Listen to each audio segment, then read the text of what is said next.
Do your best. Be brave. Be courteous. Just to name a few of the values a scout must live by. And I'm not sure what they were teaching back in Tom Nixon's day. These are the values they're teaching today.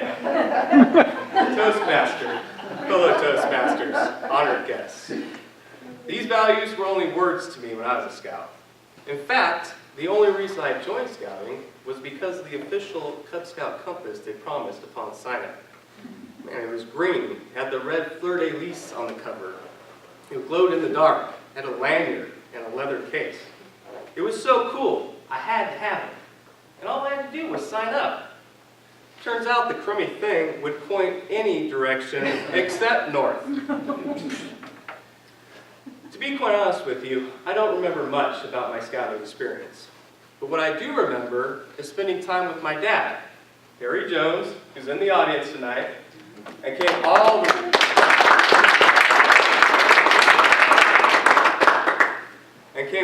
the way from San Diego, California, where I grew up, to be here.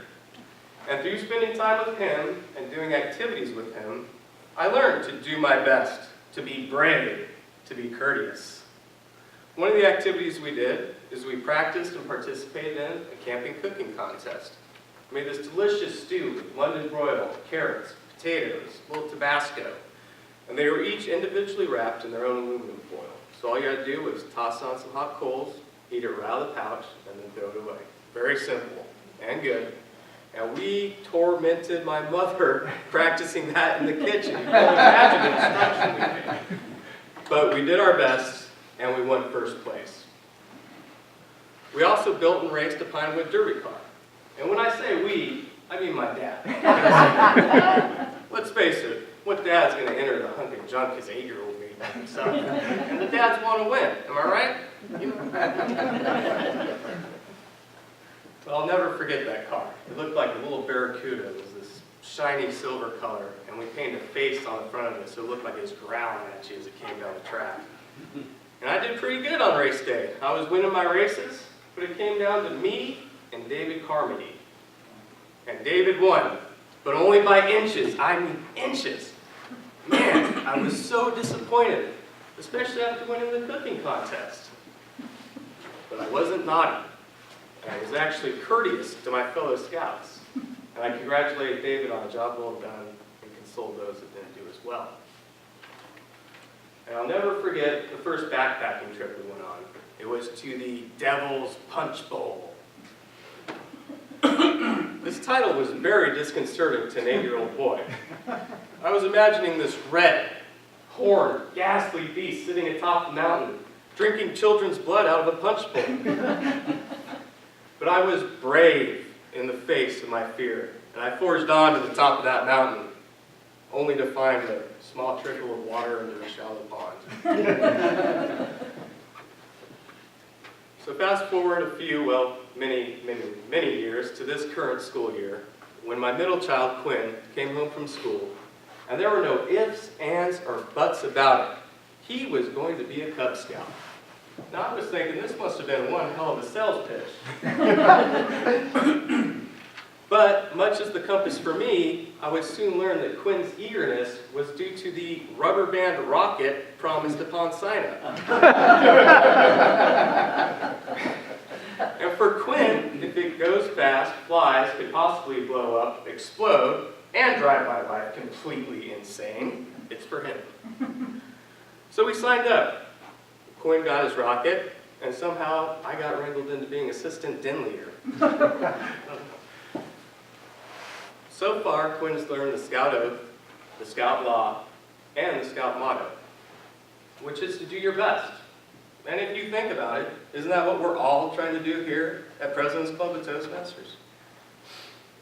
So right now, I know that these values are only words to him right now, but we're getting engaged in many activities together as we do this. We've built and raced a little rain gutter regatta boat, and when I say we, I mean I. You know why, right? We painted it the San Diego Charger blue, and we put a little Charger bolt on the sail. It looked very cool. And Quinn did pretty good that day. He won a few races, but eventually he was eliminated. And I was very proud when he was courteous to his fellow scouts and he accepted his loss graciously, as that was not the norm for the day. And right now, we're building the Pinewood Derby car. And believe you me, when I tell you, Monty Jones is going to have his day of reckoning here. That's right, I'm going to get back those inches I lost so many years ago. But Quinn, he's going to do his best. And we've got to go on a camping trip to the Bird Adams Scout Camp up in Covington, Georgia. A whole weekend of father-son activities we got to do. And it being around Halloween, there was a haunted trail that you could hike up at night. And I mean, it was a big deal. They had actors dressed up like the Walking Dead, jumping out behind trees to scare you. And as me and Quinn are waiting in line, and we can hear the screams coming from up above, I look down at Quinn, and I can see he has a very concerned look on his face. But he forged on up the trail and was brave that night. So, even though these values are only words to Quinn right now, I can see that he's learning them through spending time with me.